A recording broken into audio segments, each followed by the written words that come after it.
Di raw haluan ng politika ang investigasyon ng Senado sa war on drugs ng Administrasyong Duterte. Yan ang pagtitiyak ni Senador Coco Pimentel na mangunguna sa Senate Blue Ribbon Committee na magsasagawa ng mga pagdinig. May unang balita si Salima Refran.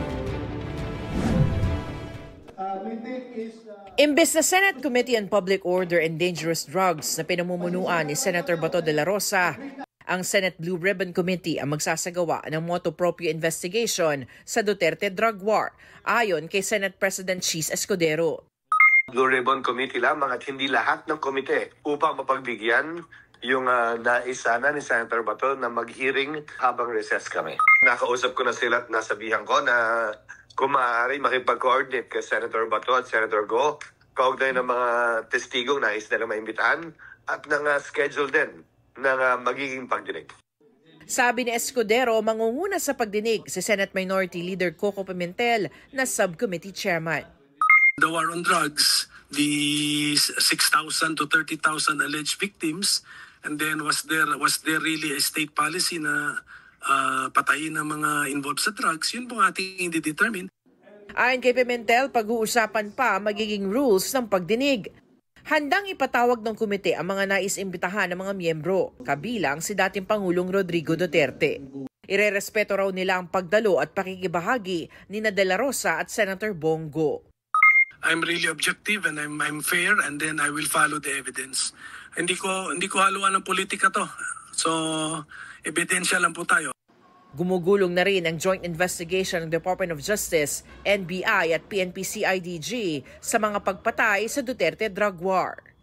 Pag may makita tayong link ng kahit sino, including the former president, then so be it. We'll include them in the charges if the evidence warrants.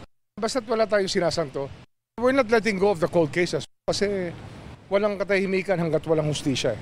Ito ang unang balita sa Salima Refran para sa GMA Integrated News.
Igan, mauna ka sa mga balita. Mag-subscribe sa GMA Integrated News sa YouTube.